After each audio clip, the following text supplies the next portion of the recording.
Welcome back to my YouTube channel. ಇವತ್ತು Sunday ಆಗಿರೋದ್ರಿಂದ ನಮ್ಮ ಮನೆಯವರೇ ಟಿಫನ್ ಮಾಡಿದರು. ವಾವ್, ಏನ್ರಿ ಇಷ್ಟು ಚೆನ್ನಾಗಿದೆ. ಅಲ್ಲಿ ಮುಂದೆ ಉಪ್ಪುಕಾರ ನೋಡಿ.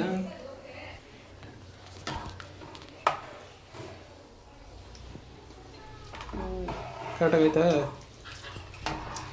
ಚೆನ್ನಾಗಿದೆ. ಏನಿದು ಅಂತ ಚೆನ್ನಾಗಿದೆ, ಥ್ಯಾಂಕ್ಸ್. ನಾವು ಬೇರೆ ಕೆಲಸ ಮಾಡ್ತಿದ್ವಿ, ಸೊ ಹಂಗಾಗಿ ಇವ್ರದೇ ಟಿಫನ್ ಡ್ಯೂಟಿ ಇವತ್ತು. ಏನಿಲ್ಲ, ಕೆಲವೊಂದು ಟಿಫನ್ ಎಲ್ಲ ಚೆನ್ನಾಗಿ ಮಾಡ್ತಾರೆ. ಸ್ವಲ್ಪ ಅಡುಗೆ ಮನೆ ಹಂಗೆ ಹಿಂಗೆ ಮಾಡಿರ್ತಾರೆ ಅಷ್ಟೇ, ನಾನು ಕ್ಲೀನ್ ಮಾಡ್ಕೋಬೇಕು. ಇವತ್ತಿನ ವಿಡಿಯೋ ಫುಲ್ ನೋಡಿ, ತುಂಬ ಚೆನ್ನಾಗಿದೆ.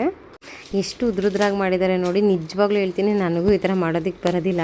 ಏನೇನು ಇಂಗ್ರೀಡಿಯೆಂಟ್ಸ್ ಹಾಕಿದ್ದಾರೆ ಅಂತ ನನಗಂತೂ ಗೊತ್ತಿಲ್ಲ, ಬಟ್ ಬ್ಯಾಚುಲರ್ಗಂತೂ ಈಸಿಯಾಗಿರುತ್ತೆ. ರೆಸಿಪಿ ಬೇಕು ಅಂದರೆ ಕಮೆಂಟ್ ಮಾಡಿ, ರೆಸಿಪಿ ಶೇರ್ ಮಾಡ್ತೀನಿ. ನಿಜವಾಗ್ಲೂ ಹೇಳ್ತೀನಿ, ತುಂಬ ಚೆನ್ನಾಗಿತ್ತು. ನೋಡೋದಕ್ಕೆ ಸಿಂಪಲ್ ಆಗಿದ್ರು ಕೂಡ ತುಂಬ ಚೆನ್ನಾಗಿತ್ತು. ಜಾಸ್ತಿ ಏನು ಇಂಗ್ರೀಡಿಯೆಂಟ್ಸ್ ಹಾಕಿಲ್ಲ, ತರಕಾರಿ ಆ ಥರ ಏನೂ ಹಾಕಿಲ್ಲ. ತುಂಬ ಪ್ಲೈನಾಗಿ ಮಾಡಿರೋ ಅಂಥದ್ದು ತುಂಬ ಚೆನ್ನಾಗಿತ್ತು. ಚಿತ್ರಾನ್ನನೂ ಸಹ ಮಾಡ್ತಾರೆ, ತುಂಬ ಚೆನ್ನಾಗಿರುತ್ತೆ. ನೆಕ್ಸ್ಟ್ ಟೈಮ್ ಚಿತ್ರಾನ್ನ ಮಾಡಿಸ್ತೀನಿ, ಸುಮ್ಮನೆ ಸಕ್ಕತ್ತಾಗಿರುತ್ತೆ. ನನ್ನ ಮಗಳು ಸಹ ತಿಂದ್ಬಿಟ್ಟು ಮಮ್ಮಿ ಪಪ್ಪ ಸೂಪರಾಗಿ ಮಾಡಿದೆ ಇವತ್ತು ಅಂತ ಹೇಳ್ತಿದ್ಲು. ಹಾಗೆ ಸ್ವಲ್ಪ ಧನಿಯದ ಪುಡಿ, ಖಾರದ ಪುಡಿನೂ ಸಹ ಖಾಲಿ ಆಗಿಬಿಟ್ಟಿತ್ತು. ಸ್ವಲ್ಪ ಮಾಡ್ಕೋತಾ ಇದ್ದೀವಿ, ನಾನು ನಮ್ಮ ಅತ್ತೆ ಇಬ್ಬರು ಸೇರಿ. ಸ್ವಲ್ಪ ಅದನ್ನು ಈ ರೀತಿ ಎಲ್ಲ ಕ್ಲೀನ್ ಮಾಡಿ ಅತ್ತೆನೇ ಮಾಡಿಕೊಟ್ರು. 1 kg ಆಗೋಷ್ಟು ಧನಿಯಾ ತೊಗೊಂಡಿದ್ದೀನಿ. ಇದನ್ನು ನಾನು ಸ್ವಲ್ಪ ಬಿಸಿಲಲ್ಲಿ ಒಣಗಿಸಿ ಎತ್ತಿಟ್ಕೊಂಡಿದ್ದೆ. ಮತ್ತು ನಮ್ಮ ಅತ್ತೆ ಕ್ಲೀನ್ ಮಾಡ್ತಾಯಿದ್ದಾರೆ. ಸಂಡೇ ಆಗಿರೋದ್ರಿಂದ ಕೆಲಸ ಜಾಸ್ತಿನೇ ಇರುತ್ತೆ. ಇವತ್ತಂತೂ ಫುಲ್ ಜಾಸ್ತಿನೇ ಇತ್ತು. ಹಂಗಾಗಿ ನಮ್ಮ ಮನೆಯವ್ರ ಕೈಲಿ ಪಾಪ ಟಿಫನ್ ಮಾಡಿಸಿದ್ದು ಇವತ್ತು. ಏನಾದರೂ ಕೆಲಸ ಮಾಡಬೇಕಾದ್ರೆ ನನ್ನ ಮಗಳಂತೂ ಸುಮ್ಮನೆ ಇರೋದಿಲ್ಲ. ನಾನು ಬರ್ತೀನಿ, ಎಲ್ಲ ಮಾಡ್ತೀನಿ ಅಂತ ಅಂದ್ಬಿಟ್ಟು ಅವಳು ಸಹ ಬರ್ತಾಳೆ ನೋಡಿ. ಚಿಕ್ಕದೊಂದು ಮರ ಕೊಡಿಸಿರೋದಕ್ಕೆ ಅವಳು ಸಹ ನಾನು ಬಂದು ಮಾಡ್ತೀನಿ ಇದರಲ್ಲಿ ಅಂತ ಬಂದಿದ್ದಾಳೆ. ನಾನು ಸಹ ಚಿಕ್ಕ ವಯಸ್ಸಲ್ಲಿ ನಮ್ಮ ಅಜ್ಜಿ ಏನಾದರೂ ಮಾಡಬೇಕಾದ್ರೆ ಈ ಥರ ಮಾಡ್ತಿದ್ದು ನೆನಪಾಯಿತು ನನಗೂ. ಆಯ್ದಿರೋದನ್ನೆಲ್ಲ ಸ್ವಲ್ಪ ಬಿಸಿ ಮಾಡ್ಕೋಬೇಕು, ಅಂದರೆ ಧನ್ಯದ ಘಮ ಬರುತ್ತೆ. ಅದು ಅಷ್ಟಾಗೋವರೆಗೂ ಸ್ವಲ್ಪ ಬಿಸಿ ಮಾಡ್ಕೋಬೇಕು. ಅಂದರೆ ಜಾಸ್ತಿ ಸೀಸಕ್ಕೇನು ಹೋಗ್ಬೇಡಿ, ಸ್ವಲ್ಪ ಬಿಸಿ ಮಾಡ್ಕೊಳ್ಳಿ ಸಾಕು. ನಾನು ಇಲ್ಲಿ ತೋರಿಸ್ತೀನಿ ನೋಡಿ, ಅಷ್ಟು ಬಿಸಿ ಮಾಡಿಕೊಂಡ್ರೆ ಸಾಕು. ಇಲ್ಲಿ ಹುರಿದಿರೋದನ್ನು ಸಹ ಮತ್ತೆ ಬಿಸಿಲಿಗೆ ಹಾಕಿ ಅದನ್ನು ಆಮೇಲೆ ಮಿಲ್ಲಿಗೆ ಹಾಕಿಸ್ಕೊಂಡು ಬರಬೇಕು. ಈ ಬಿಸಿಲಲ್ಲಂತೂ ಗ್ಯಾಸ್ ಮುಂದೆ ನಿಂತ್ಕೊಳ್ಳೋಕ್ಕಾಗಲ್ಲ, ಅಷ್ಟು ಹಬೆ ಹೊಡಿತಿರುತ್ತೆ, ಸೆಕೆ ಆಗ್ತಿರುತ್ತೆ.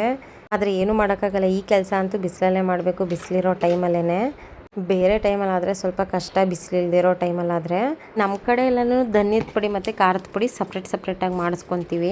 ಫಸ್ಟ್ ಹುರ್ಕೊಂಡಿದ್ನಲ್ಲ ಅಷ್ಟೇನೆ, ನೆಕ್ಸ್ಟ್ ಇನ್ನೊಂದು ಸ್ವಲ್ಪನೂ ಸಹ ಹುರ್ಕೊತಾ ಇದ್ದೀನಿ. ಜಾಸ್ತಿ ಏನು ಸೀಸಕ್ಕೆ ಹೋಗಬೇಡಿ, ಮೀಡಿಯಮಾಗಿ ಹುರ್ಕೊಳ್ಳಿ ಸಾಕು. ನೋಡಿ ನಾನು ಇಲ್ಲಿ ತೋರಿಸ್ತಿದ್ದೀನಿ, ಅಷ್ಟಾದರೆ ಸಾಕು. ನೋಡಿ ಅದು ಕಲರ್ ಸ್ವಲ್ಪ ಚೇಂಜ್ ಆಗುತ್ತೆ ಮತ್ತು ಧನಿಯದ ಘಮನೂ ಸಹ ಬರ್ತಿರುತ್ತೆ. ಅಷ್ಟು ಹುರ್ಕೊಂಡ್ರೆ ಸಾಕು. ಒಣಮೆಣ್ಸಿನ್ಕಾಯಿ ಅಷ್ಟೇ, ನಾನಿಲ್ಲಿ 1/4 kg ಅಷ್ಟು ತೊಗೊಂಡಿದ್ದೀನಿ. ಕೆಲವು ಕಡೆ ಧನಿಯಾ, ಮೆಣಸಿನ್ಕಾಯಿ, ಅರಿಶಿನ ಎಲ್ಲನೂ ಒಟ್ಟಿಗೆ ಹಾಕಿ ಮಟನ್ ಸಾಂಬಾರು ಪುಡಿ ಮಾಡಿಸ್ತಾರೆ. ಬಟ್ ನಮ್ಮ ಕಡೆ ಆಗಲ್ಲ, ಧನಿಯದ ಪುಡಿ ಮತ್ತು ಖಾರದ ಪುಡಿಯನ್ನು ಸಪ್ರೇಟಾಗಿ ಮಾಡಿಸ್ತಾರೆ. ಅಂದರೆ ನಮ್ಮ ಅಮ್ಮ ಮನೆ ಸೈಡು ಎಲ್ಲ ಒಟ್ಟಿಗೆ ಹಾಕ್ಸಿನೇ ಮಾಡಿಸೋದು. ಬಟ್ ನಮ್ಮ ಅತ್ತೆ ಮನೆ ಸೈಡಲ್ವ ಧನಿಯದ ಪುಡಿ ಸಪ್ರೇಟು, ಖಾರದ ಪುಡಿ ಸಪ್ರೇಟೇ ಮಾಡಿಸೋದು. ಹಾಗಾಗಿ ಅದೇ ರೂಢಿಯಾಗಿದೆ. ಮೆಣಸಿನ್ಕಾಯಿ ಹುರಿಬೇಕಾದ್ರೆ ನೀವು ಬೇಕು ಅಂದರೆ ಸ್ವಲ್ಪ ಎಣ್ಣೆ ಹಾಕ್ಕೊಂಡು ಹುರ್ಕೊಳ್ಳಿ. ನಾನು ಏನೂ ಹಾಕಿಲ್ಲ ಎಣ್ಣೆ ಆ ಥರ ಏನೂ. ಘಾಟ್ ಬರಬಾರ್ದು ಅಂತ ಅಂದ್ಬಿಟ್ಟು ಸ್ವಲ್ಪ ಎಣ್ಣೆ ಹಾಕ್ಬಿಟ್ಟು ಹುರ್ಕೋತಾರೆ. ನಿಮ್ಮ ಕಡೆ ಯಾವ ರೀತಿ ಮಾಡ್ತೀರಾ ಅಂದ್ಬಿಟ್ಟು ಕಮೆಂಟಲ್ಲಿ ತಿಳಿಸಿ. ಮೆಣಸಿನ್ಕಾಯಿ ಅಷ್ಟೇ, ಜಾಸ್ತಿ ಸೀಸಕ್ಕೆ ಹೋಗಬೇಡಿ, ಸ್ವಲ್ಪ ಅದು ಕಪ್ಪಗೆ ಬರೋವರೆಗೂ ಹುರ್ಕೊಳ್ಳಿ ಸಾಕು. ಮತ್ತು ಅದಕ್ಕೇ ಒಂದು ಸ್ವಲ್ಪ ಅರಿಶಿನ ಜಾಸ್ತಿ ಹಾಕಿಲ್ಲ ನಾನು, ಸ್ವಲ್ಪ ಒಂದು ನೋಡಿ ಇಲ್ಲಿ ಒಂದು 8 ಇದೆ ಅನಿಸುತ್ತೆ ಅಷ್ಟೇನೆ. ಅಷ್ಟನ್ನು ನಾನು ಹುರ್ಕೊತಾ ಇದ್ದೀನಿ. ಅದು ಸ್ವಲ್ಪ ಕಪ್ಪಗೆ ಬರಬೇಕು, ಅರಿಶಿನದ ಘಮನೂ ಸಹ ಬರುತ್ತೆ, ಅಲ್ಲಿವರೆಗೂ ಹುರ್ಕೊಳ್ಳಿ ಸಾಕು. ಎಲ್ಲನೂ ಬಿಸಿಲಲ್ಲಿ ಸ್ವಲ್ಪ ಹೊತ್ತು ಒಣಗಿಸಿ ಆಮೇಲೆ ಹುರ್ಕೋತಾ ಇದ್ದೀನಿ. ಎಲ್ಲನೂ ಸಪ್ರೇಟಾಗಿಯೇ ಹುರ್ಕೋಬೇಕು. ಅಂದರೆ ಈ ಥರ ಮಾಡೋದ್ರಿಂದ ಈಸಿ ಇರುತ್ತೆ, ಸಪ್ರೇಟಾಗಿರುತ್ತಲ್ವ ಧನಿಯದ ಪುಡಿ, ಖಾರದ ಪುಡಿ ಎರಡೂ. ನಮಗೆ ಎಷ್ಟು ಬೇಕೋ ಅಷ್ಟು ನೋಡ್ಕೊಂಡು ಹಾಕ್ಕೊಳ್ಬೋದು.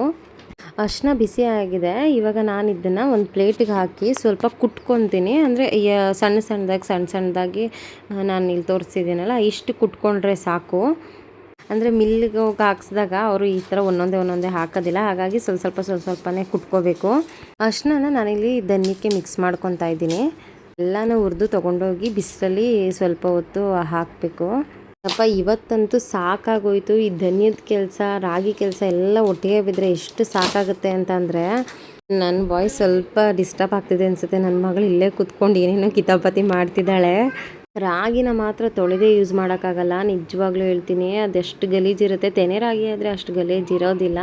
ಈ ಥರ ಸೊಸೈಟಿಲಿ ತೊಗೊಳೋದಾದರೆ ಸ್ವಲ್ಪ ಗಲೀಜಿರುತ್ತೆ, ತೊಳೆದು ಯೂಸ್ ಮಾಡೋದೇ ಒಳ್ಳೆಯದು ಅನಿಸುತ್ತೆ. ಇವೆಲ್ಲ ಕೆಲಸ ಬೆಳಗ್ಗೆಯಿಂದ ನಾನು ನಮ್ಮ ಅತ್ತೆ ಮಾಡ್ತಿರೋದ್ರಿಂದ ನಮ್ಮ ಮನೆಯವ್ರು ಸ್ವಲ್ಪ ಟಿಫನ್ ಅವರೇ ಮಾಡಿದಿವತ್ತು. ಅದೊಂದೇ ಅಲ್ಲ, ಇದೆಲ್ಲ ಒಣಗಾಕಿ ನಾವು ಕೆಳಗಡೆ ಬಂದ್ಬಿಟ್ವಿ. ಪಾಪ ಅವರೇ ಇದನ್ನೆಲ್ಲ ನೋಡ್ಕೊಂಡು ಕೂತಿದ್ದು. ಇವೆಲ್ಲ ಹಾಗೆ ಬಿಟ್ಬಿಟ್ವಿ ಅಂತಂದರೆ ಪಾರಿವಾಳಗಳೆಲ್ಲ ಬಂದ್ಬಿಡ್ತವೆ. ನಮ್ಮ ಮನೆಯವರಂತೂ ಬೈತಾ ಇದ್ರು, ಬೆಳಗ್ಗೆಯಿಂದ ಕೆಲಸ ಅಂದ್ಕೊಂಡು ಭಾನುವಾರನೂ ಫ್ರೀ ಇಲ್ಲದೆ ನನ್ನನ್ನು ಹಾಕೊಂಡು ರುಬ್ತಿದ್ದೀರಾ ಅತ್ತೆ ಸೊಸೆ ಇಬ್ರು ಅಂತ ಅಂದ್ಬಿಟ್ಟು ಬೈತಾ ಇದ್ರು. ಅವ್ರು 3 ಜನನೂ ಮೇಲೆಗಡೆ ಇವೆಲ್ಲ ನೋಡ್ಕೊಳ್ಳಿ ಅಂತ ಬಿಟ್ಟು ನಾನು ಕೆಳಗಡೆ ಅಡುಗೆ ಮಾಡೋದಕ್ಕೆ ಅಂದ್ಬಿಟ್ಟು ಬಂದೆ. ಇದು ಹುಳ್ಳಿಕಾಳನ್ನ ಮೊಳಕೆ ಕಟ್ಟಿ ಒಣಗಿಸಿರೋ ಅಂಥದ್ದು. ಅಂದರೆ ಒಣಗಿಸಿದ್ರೆ ಯಾವಾಗ ಬೇಕಾದರೂ ಯೂಸ್ ಮಾಡ್ಕೋಬೋದಲ್ಲ, ಹಾಗಾಗಿ ಒಣಗಿಸಿರೋದು. ಒಣಗಿಸಿ ಹೇಗೆ ಯೂಸ್ ಮಾಡೋದು ಅಂದರೆ ಎಷ್ಟು ಬೇಕೋ ಅಷ್ಟು ನಾವು ತೊಗೊಂಡು ಅದಕ್ಕೆ ಒಂದು 10 ನಿಮಿಷ 15 ನಿಮಿಷ ನೀರು ಹಾಕಿ ನೆನೆಯಕ್ಕೆ ಬಿಟ್ಬಿಡಬೇಕು. ಅದು ನೆಂದಾದ್ಮೇಲೆ ನಾವು ಸಾಂಬಾರಿಗೆ ಯೂಸ್ ಮಾಡ್ಕೋಬೋದು. ನಾರ್ಮಲಾಗಿ ಮೊಳಕೆ ಹುಳ್ಳಿಕಾಳು ಸಾಂಬಾರು ಮಾಡ್ತೀವಲ್ಲ ಅದೇ ರೀತಿ ಮಾಡೋದು, ಆದರೆ ಸ್ವಲ್ಪ ಚೆನ್ನಾಗಿ ಹುರಿಬೇಕು ಅಷ್ಟೇನೆ. ಮಿಕ್ಸಿ ಜಾರ್ಗೆ ಸ್ವಲ್ಪ ಕೊತ್ತಂಬರಿ ಸೊಪ್ಪು, ಪುದೀನ, ಶುಂಠಿ, ಬೆಳ್ಳುಳ್ಳಿ, ಒಂದು ದೊಡ್ಡ ಈರುಳ್ಳಿಲಿ ಅರ್ಧ ಕಟ್ ಮಾಡಿ ತೊಗೊಂಡಿದ್ದೀನಿ, ಒಂದು ಟೊಮೊಟೊ, ಸ್ವಲ್ಪ ಕಾಯಿ ತುರಿ ಅಂದರೆ ನಾನು ಆಲ್ಮೋಸ್ಟ್ ಸಾಂಬಾರಿಗೆಲ್ಲ ಕೊಬ್ಬರಿನೇ ಯೂಸ್ ಮಾಡೋದು. ಕೊಬ್ಬರಿ ಯೂಸ್ ಮಾಡೋದ್ರಿಂದ ಟೇಸ್ಟ್ ಚೆನ್ನಾಗಿರುತ್ತೆ, ಒಂದು ಸತಿ ಟ್ರೈ ಮಾಡಿ. ಮತ್ತು ಒಂದು 2 ಪೀಸ್ ಚಕ್ಕೆ, 1 ಲವಂಗ, ಮತ್ತು 1 ಟೇಬಲ್ ಸ್ಪೂನಷ್ಟು ಧನಿಯದ ಪುಡಿ, 1.5 ಟೇಬಲ್ ಸ್ಪೂನಷ್ಟು ಖಾರದ ಪುಡಿ, ಖಾರಕ್ಕೆ ತಕ್ಕನಂಗೆ ಹಾಕ್ಕೊಳ್ಳಿ.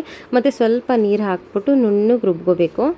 ಈ ಮೊಳಕೆ ಕಾಳಲ್ಲಿ ನಾವು ಉಪ್ಸಾರು ಸಹ ಮಾಡ್ಕೋಬೋದಂತೆ. ನಾನು ಟ್ರೈ ಮಾಡಿಲ್ಲ, ಯಾವತ್ತೂ ಒಂದ್ಸತಿ ಟ್ರೈ ಮಾಡ್ತೀನಿ, ಚೆನ್ನಾಗಿರುತ್ತಂತೆ ನಮ್ಮ ಅತ್ತೆ ಹೇಳ್ತಾಯಿದ್ರು. ನೋಡಿ ಈ ಥರ ನುಣ್ಣಗೆ ರುಬ್ಕೊಂಡ್ರೆ ಆಯಿತು. ಕಾಳನ್ನು ನೆನೆ ಹಾಕಿದ್ವಲ್ಲ ಅದು ಸಹ ನೆಂದಿತ್ತು ನೋಡಿ. ಅದು ಫಸ್ಟು ಸ್ವಲ್ಪ ಇತ್ತು, ಅದು ನೆಂದರೆ ಇಷ್ಟ ಜಾಸ್ತಿನೇ ಆಗುತ್ತೆ ಅದು. ಇದು ಹಪ್ಳ ಕರೆದಿರೋಂಥ ಎಣ್ಣೆ, ನಾನು ಅದೇ ಯೂಸ್ ಮಾಡ್ತಾಯಿದ್ದೀನಿ. ಅದಕ್ಕೆ ಸ್ವಲ್ಪ ಈರುಳ್ಳಿ ಚೆನ್ನಾಗಿ ಫ್ರೈ ಆದಮೇಲೆ ಆಲೂಗಡ್ಡೆನ ಹಾಕ್ಕೊತಾ ಇದ್ದೀನಿ ನಾನಿಲ್ಲಿ. ಬದನೆಕಾಯಿ ಬೇಕು ಅಂತಂದರೆ ಹಾಕ್ಕೊಳ್ಬೋದು, ಚೆನ್ನಾಗಿರುತ್ತೆ. ಇಲ್ಲ ನೌಕಲ್ ಬೇಕು ಅಂದ್ರೂ ಹಾಕ್ಕೊಳ್ಬೋದು, ಅದು ಚೆನ್ನಾಗಿರುತ್ತೆ. ಮೊಳಕೆ ಕಾಳನ್ನು ಸಹ ಹಾಕ್ಕೊತಾ ಇದ್ದೀನಿ ನಾನಿಲ್ಲಿ.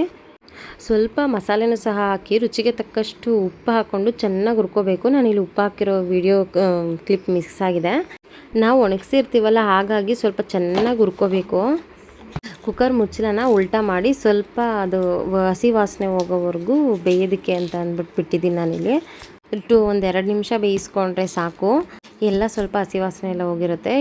ಇವಾಗ ನಾವಿಲ್ಲಿ ಮಸಾಲೆ ಸೇರಿಸ್ಕೋಬೇಕು. ಅದೇನೇನು ರುಬ್ಕೊಂಡಿದ್ವಲ್ಲ ಮಸಾಲೆ, ಮತ್ತು ನೀರನ್ನು ಸಹ ಕನ್ಸಿಸ್ಟೆನ್ಸಿ ನೋಡಿಕೊಂಡು ನೀರು ಸಹ ಹಾಕೋಬೇಕು. ತುಂಬ ಚೆನ್ನಾಗಿರುತ್ತೆ, ಒಂದು ಸತಿ ಟ್ರೈ ಮಾಡಿ. ಮುದ್ದೆಗಂತೂ ಸಖತ್ತಾಗಿರುತ್ತೆ.